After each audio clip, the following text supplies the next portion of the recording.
বন্ধুরা কেমন আছো সবাই? আশা করি ভালো আছো, আমিও ভালো আছি। তোমাদের সাথে আজকে একটা মিনি ব্লগ নিয়ে চলে আসলাম। তো দেখো, আমি সকাল সকাল রেডি হচ্ছি, কোথায় যাচ্ছি সেটাই তোমাদের সাথে শেয়ার করব। নিমন্ত্রণটা ছিল এক দিদির বাড়িতে গন্ধেশ্বরী পুজো, তো সেই নিমন্ত্রণতেই আমরা সবাই মিলে একসাথে যাচ্ছি।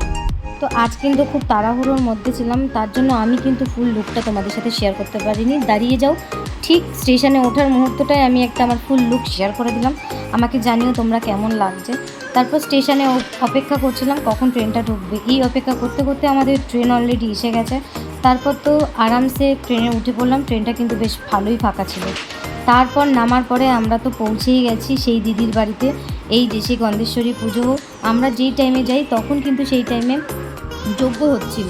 তারপর বেশ কিছুক্ষণ একটু যজ্ঞটা দেখছিলাম। যজ্ঞ দেখার পর চলে গেলাম খাওয়া দাওয়ার পর্বে।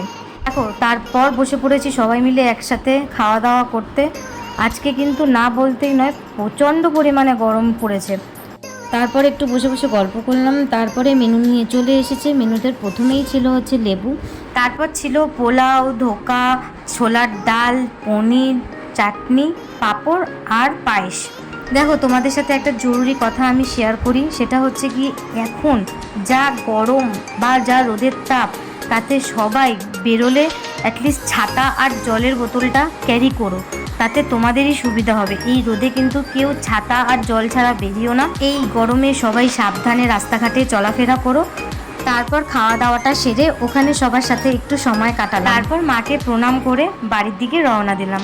তো আজকের ভিডিওটা ছিল আমার এই অবধি। দেখা হবে আবার পরের ভিডিওতে, ততক্ষণের জন্য টাটা।